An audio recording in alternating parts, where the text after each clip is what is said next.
वारीचा घेतला पावलांनी आम्हा वाळवंटी तुझी सावली गळा भेट घेण्या भीमेची निघाली तुझ्या नाम घोषात इंद्रायणी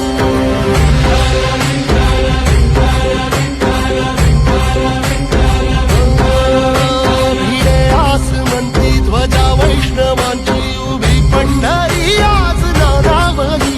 तुझे नाव ओठी तुझे रूप ध्यानी जीवाला तुझी आज गाला गली जरी बाप साऱ्या जगाचा परी तू आम्हाले करांची